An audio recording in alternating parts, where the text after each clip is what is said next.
నమస్తే friends, welcome to ARK talks. Andhra Pradesh deputy speaker Raghurama Krishnaraju triple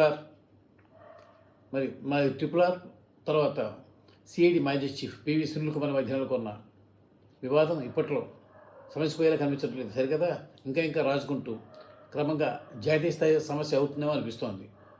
ఎందుకంటే ఇటీవల జరుగుతున్న పరిణామాలు చకచక చోటు చేసుకున్న పరిణామాలు ఈ విధమైన అభిప్రాయానికి దారితీస్తున్నాయి. మనందరికీ తెలుసు, రఘురామ కృష్ణరాజు అప్పట్లో వైఎస్ఆర్ కాంగ్రెస్ పార్టీ తరఫున ఎంపీ ఎన్నికై కూడా కాలక్రమంలో జగన్కు వ్యతిరేకంగా మారడంతో ఆయనను సిఐడి అదుపులోకి తీసుకోవటం, ఆ క్రమంలో ఆయన సిఐడి కస్టడీలో విపరీతమైన అమానుషమైన టార్చర్ గురి కావటం, కోర్టు ప్రమేయంతో ఆయన ఎట్టకేలకు విడుదలవటం ఇవన్నీ మనం చూసాం.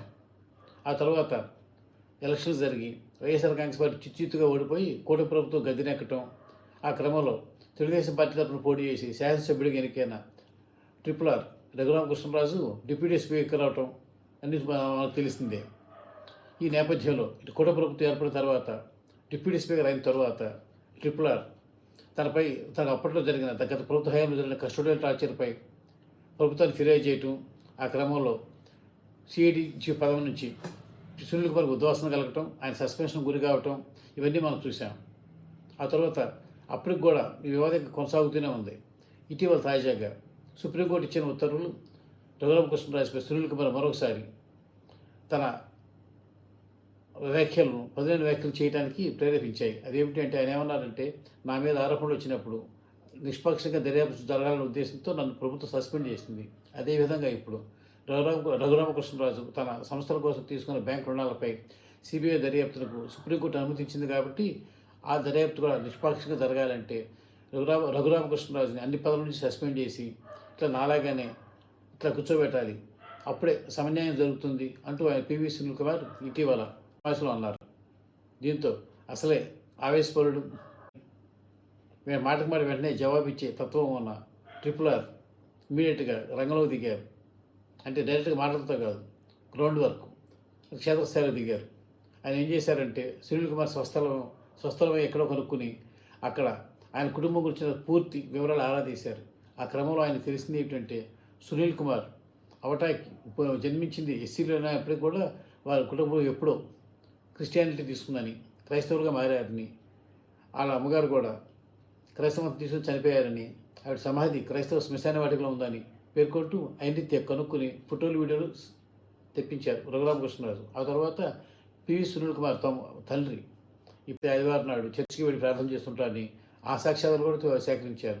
వీటన్నింటినీ పట్టుకుని ఇప్పుడు ట్రిపుల్-ఆర్ చేస్తుంది ఏమిటి అంటే, సునీల్ కుమార్ క్రైస్తవుడు అయినప్పటికీ కూడా ఎస్సీనన్న, దళిత హిందువునన్న అబద్ధం చెప్పి ఆ సర్టిఫికేట్ ప్రొడ్యూస్ చేసి అన్యాయంగా ఎస్సీ రిజర్వేషన్ పొంది ఐపీఎస్ అయ్యారు తప్పితే ఆయన అసలు దళితుడు కాదని, క్రిస్టియన్ అని, అందువల్ల ఈ మోసానికి గాను ఆయన సర్వీస్ నుంచి పూర్తిగా తొలగించి ఇప్పటివరకు ఆయన పొందిన జీతభత్యాలు ఇవన్నింటినీ కూడా రికవర్ చేయాలని రఘురామ కృష్ణరాజు డిమాండ్ చేస్తున్నారు. త్వరలోనే ఈ డిమాండ్తో ఆయన కేంద్ర హోంమంత్రి అమిత్ షా కూడా కలవనున్నట్టు తెలుస్తోంది.